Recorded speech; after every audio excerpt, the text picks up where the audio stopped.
आज का हम लोग जो ये लेक्चर स्लाइड्स हैं ये देख लें। इसके बाद जो हमने ये किया कि हम लोगों ने ह्यूमन को बेसिकली क्या कर दिया कि लिंक करके और उसको क्या कर दिया, हमने डायरेक्ट काउंट कर दिया। जो एक सबसे अजीब चीज़ आप लोग देखेंगे यहाँ पे कि ज़िशान डॉट टोटल ह्यूमन यानी जो फंक्शन था उसके साथ लिंकेज मैंने ख़त्म कर दिया। क्यों? क्योंकि मैं स्टैटिक लगा रहा हूँ। जब मैं स्टैटिक लगा रहा हूँ तो बस मैं ह्यूमन डॉटेड और ह्यूमन काउंट लिखूँगा तो उसी से मेरा काम मुकम्मल हो जाएगा। नेक्स्ट क्लास के अंदर हम इसकी एक प्रैक्टिकल एग्जाम्पल करेंगे खुद और इसको करेंगे, रन करेंगे। मैं डेफ C++ भी इंस्टॉल कर लूँगा तो आप लोग इस चीज़ को ज़्यादा अच्छे से अंडरस्टैंड कर सकेंगे।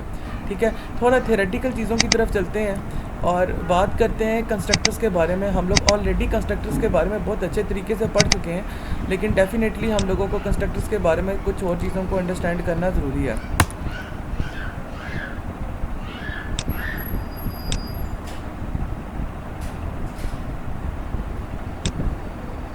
मैं आप लोगों के सामने बैठ के बात कह रहा हूँ कि मैं एग्री करता हूँ ऊप बहुत टफ़ है। मतलब इतना आसान काम नहीं है ऊप को पढ़ना, क्योंकि इसमें आप टेक्निक्स पढ़ रहे होते हैं ना किसी भी प्रोग्राम को करने की। देन डेफिनेटली आपके अगर पास टेक्निक अच्छी होगी तभी आप ये काम कर सकोगे। ठीक है, तो हम लोग क्या करते हैं कि मैं इसको स्लाइड शो पर चलाता हूँ ज़रा। ठीक है, अब जो है सारा थियोरेटिकल आ गया। ठीक है, हम लोग बात कर रहे थे, देखिए हम लोगों ने एक हम क्लास का नाम रखते थे। प्राइवेट के अंदर हम लोग मेंबर वेरिएबल्स या वेरिएबल्स का नाम लिखते थे और पब्लिक के अंदर हम मेंबर फंक्शंस का नाम लिखते थे। यही बात है। फिर हम ये बेसिकली एक प्रोग्राम का स्ट्रक्चर है जिसमें हम लोगों ने क्या किया, मेरे माउस की तरफ ध्यान दीजिएगा। स्मॉल OBJ के नाम से हमने क्लास क्रिएट की। हम लोगों ने प्राइवेट के अंदर लिखा कि इंट सम डेटा, यानी कोई डाटा पड़ा हुआ है इसके अंदर। और पब्लिक के अंदर क्या किया कि वो जो डाटा है हम लोगों ने क्या किया, उसका एक मेंबर फंक्शन बना दिया। या लिखा हुआ member function to set data, यानी वो चीज़ें जो जेनेरिक है हम लोग पहले पढ़ चुके हैं। ठीक है, और हम लोगों ने क्या बोला कि इंट डी से करके हमने सम डेटा के अंदर वो वैल्यू स्टोर करवा दी। मतलब इतनी की बड़ी साइंस नहीं है। फिर एक और फंक्शन बनाया हमने शो डाटा के नाम से, और हम लोगों ने क्या किया, वहाँ से हम लोगों ने डाटा को शो करवा दिया। तो यहाँ पर डाटा की वैल्यू सम डेटा में चली जाएगी और डाटा इज सम डेटा, क्योंकि हम डायरेक्टली कोई वैल्यू जो है इसके अंदर स्टोर नहीं था करवा सकते, इसलिए हमने इंट डी लेके हमने वहाँ से इसको ऐसे किया था। तो अभी तक जो हम लोग बात कर रहे थे, हम लोगों ने फिर उसके बाद हम ऑब्जेक्ट्स क्रिएट करते थे। S1 और S2 के नाम से हमने ऑब्जेक्ट क्रिएट किया। हमने बोला S1 डॉट सेट डाटा और 1066, तो 1066 किधर चला जाता था, इसके अंदर 1066 और 1066 किधर चला जाता था, इसकी वजह से सम डाटा में और प्रिंट क्या होता था 1066। इसी तरह जब हम S2 डॉट सेट डाटा 1776 करते थे तो क्या होता था कि 1776 इधर आ जाया करता था। 1776 क्योंकि इज इक्वल टू हुआ सम डाटा के, तो यहाँ पर आ जाता था। और सी आउट जब हम करते थे दोबारा फंक्शन को कॉल करके, तो क्या होता था, यहाँ पर वो वैल्यू प्रिंट करवा देता था। ये देखें S1 डॉट शॉर्ट डाटा करता था, तो ये देखें ये शॉर्ट डाटा वाला फंक्शन चलता था। तो पहली बार वैल्यू क्या लिखी हुई आती थी मेरी 1066 और दूसरी बार वैल्यू लिखी हुई आती थी 1776। ठीक है, तो ये तरीका होता था जिसके थ्रू हम लोग क्या करते थे कि किसी भी वेरिएबल मतलब क्लास के अंदर जो है हम लोग जो है वो किसी चीज़ को स्टोर या फिर हम लोग प्रिंट करवाया करते होते थे। ये काम हम लोग बहुत टाइम पहले कर चुके हैं। जिन्होंने शायद नहीं पढ़ा होगा तो उनको अब इस चीज़ की ज़्यादा अच्छे से समझ आ रही होगी कि ये चीज़ कैसे होती रही है। ठीक है, अच्छा जी, अभी हम बात करते हैं कुछ चीज़ों को लेके कि कंस्ट्रक्टर क्या चीज़ होती थी।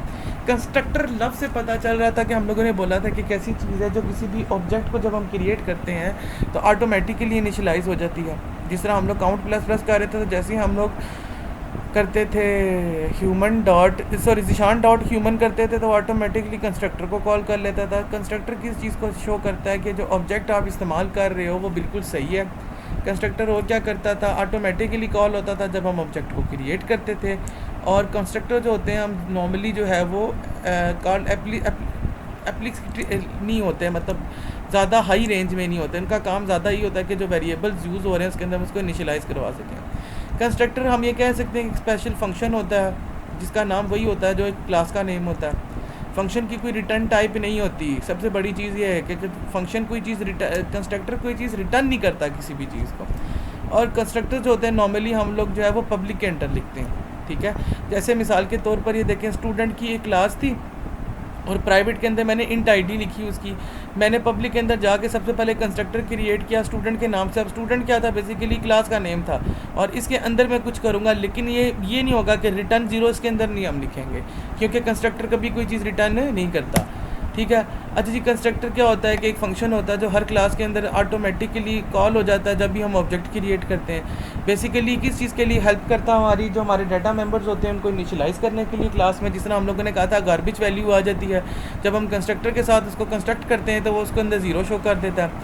तो एक क्लास के अंदर एक से ज़ायद मल्टीपल कंस्ट्रक्टर भी हो सकते हैं, ये हम लोग पहले भी पढ़ चुके हैं कि फिर कंपाइलर को कैसे पता चलता है कि किस कंस्ट्रक्टर को चलाना है। अगर हम लोग कोई पैरामीटर वैल्यू नहीं दे रहे तो वो उस कंस्ट्रक्टर को चलाएगा जिसके अंदर कोई पैरामीटर वैल्यू नहीं है। अगर 2 वाली होती थी तो हम 2 वाले को चलाते थे, 3 अगर नीचे से ऐड करते थे वैल्यूज़ तो वो 3 को चला देता था। ठीक है। अच्छा, अभी हम लोग ना कंस्ट्रक्टर की टाइप्स पढ़ेंगे, पर आज हम लोग कंस्ट्रक्टर की एक ही टाइप पढ़ेंगे जिसका नाम है डिफ़ॉल्ट कंस्ट्रक्टर। ये हम लोग ऑलरेडी भी डिस्कस कर चुके हैं कि डिफ़ॉल्ट कंस्ट्रक्टर वो कंस्ट्रक्टर होता है जिसके पास कोई आर्गूमेंट ना हो, जिसकी ब्रैकेट के अंदर कुछ भी लिखा हुआ ना हो। ठीक है। और ये ज़्यादातर इसीलिए इस्तेमाल होता है कि वो ज़ीरो के साथ हम उसको इनिशियलाइज़ कर सकें। देखें, ये एक प्रोग्राम था, इसके अंदर हम लोगों ने क्लास ली स्टूडेंट के नाम से हम लोगों ने पब्लिक के प्राइवेट के अंदर लिखा int roll number, 4 static name यानी ये बेसिकली हमारा पॉइंटर है, और फ्लॉट जीपी है। और पब्लिक के अंदर हम लोगों ने आकर यहाँ पर जो है कोई भी कंस्ट्रक्टर नहीं डाला, हम लोगों ने नॉर्मल प्रोग्राम रख दिया। ठीक है। तो कंपाइलर क्या करेगा, जब हम इसके अंदर कोई कंस्ट्रक्टर नहीं बनाएंगे तो वो ऑटोमेटिकली रोल नंबर्स को या जीपीए को और नेम को जो है वो ज़ीरो के साथ इनिशियलाइज़ कर देगा। ठीक है। एक ऐसा कंस्ट्रक्टर जिसके अंदर कोई पैरामीटर वैल्यूज़ ना हो। लेट्स ये देखें, इसके अंदर कोई वैल्यूज़ नहीं है, कंस्ट्रक्टर कोई नहीं है। जैसे ही हम लोग ऑब्जेक्ट क्रिएट करेंगे ऑटोमेटिकली वो रोल नंबर को ज़ीरो, जीपीए को भी ज़ीरो के साथ और नेम को नल के साथ इनिशियलाइज़ कर देगा। तो ऐसे कंस्ट्रक्टर को हम लोग डिफ़ॉल्ट कंस्ट्रक्टर कहते हैं। ठीक है। डिफ़ॉल्ट कंस्ट्रक्टर का मतलब यही होता है कि a constructor which takes no parameters, it is a special because when object is declare, ये ऑटोमेटिकली जब हम ऑब्जेक्ट क्रिएट करते हैं तो ऑटोमेटिकली जो है वो डिक्लेयर हो जाता है। ठीक है। और इसके लिए हमें किसी भी आर्गूमेंट की ज़रूरत नहीं पड़ती इनिशियलाइज़ करने के लिए। ठीक है। अब इसमें एक चीज़ ये है कि ये देखें, अगर डिफ़ॉल्ट कंस्ट्रक्टर क्या चीज़ हो सकती है और डिफ़ॉल्ट कंस्ट्रक्टर क्या चीज़ नहीं हो सकती। ठीक है। देखिए, default constructor for called is called for रेटिव भी, ये बेसिकली अगर मैं आपको बताऊं तो ये एक क्लास का नेम था। ठीक है। और उसके थ्रू जो है वो आपने क्या किया, जैसे ही आपने रेक्टेंगल नाम का एक क्लास बनाई और रेट बी नाम का एक ऑब्जेक्ट बनाया तो वो ऑटोमेटिकली क्रिएट हो गया। ठीक है।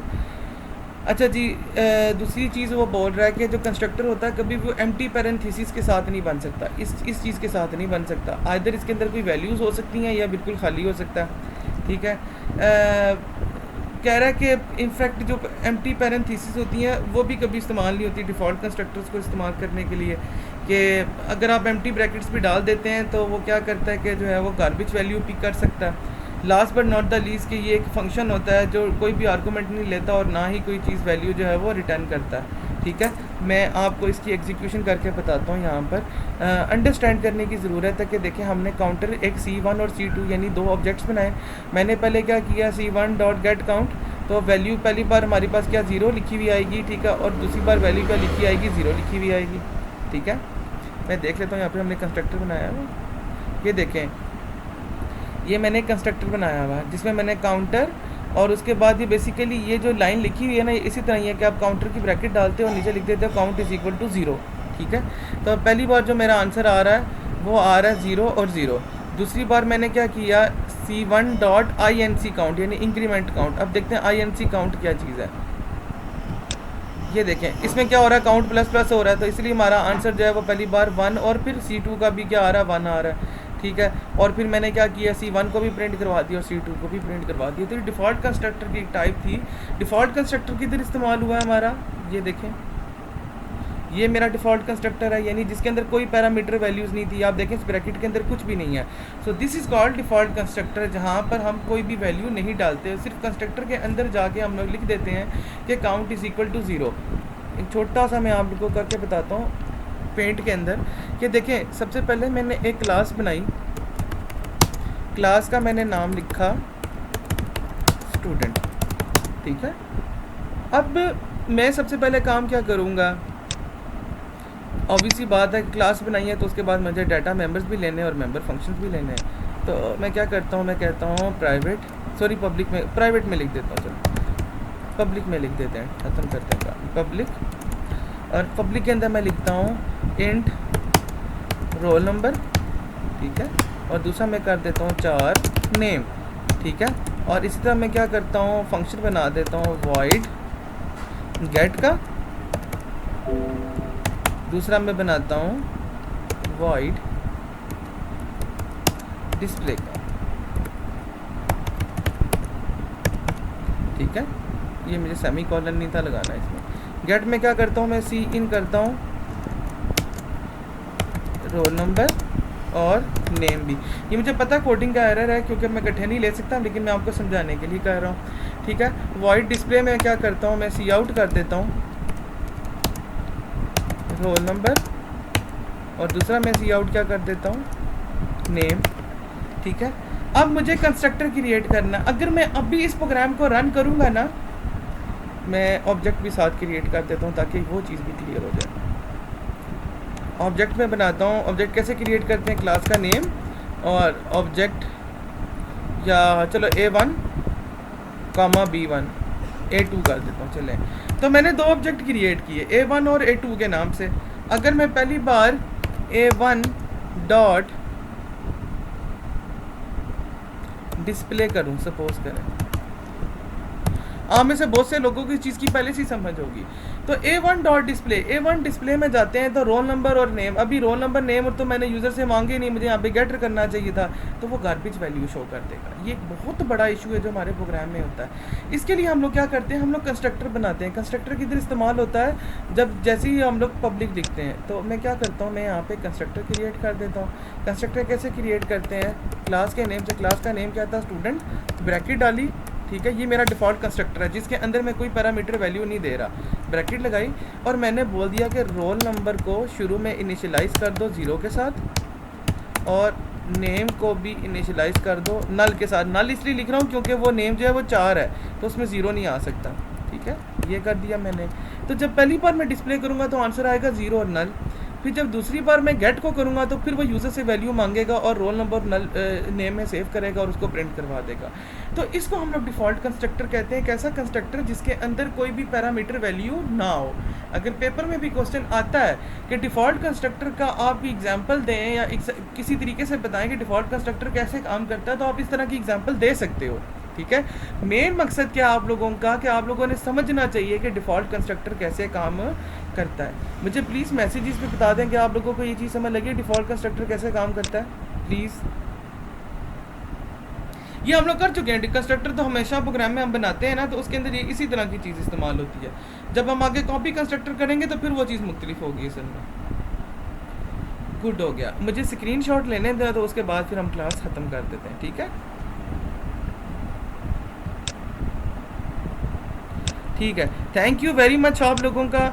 आप लोगों को एक कंपाइलर का इशू बना है, लेकिन इंशाल्लाह नेक्स्ट क्लास के लिए मैं उसको सॉर्ट आउट कर दूंगा, ठीक है। नेक्स्ट क्लास में कोशिश करूंगा कि मैं थोड़ा बढ़ाऊं ताकि आप लोग पेपर की तैयारी कर लें, और इंशाल्लाह पेपर्स के बाद एक बूट कैंप रखेंगे, हर चीज़ को हम लोग अंडरस्टैंड करेंगे दोबारा से। घबराना नहीं है, बस सिंपल बात है, कॉन्सेप्ट अंडरस्टैंड करने की कोशिश करो। अल्लाह हाफिज़। प्लीज़ सारे ग्रुप लेफ्ट कर दें।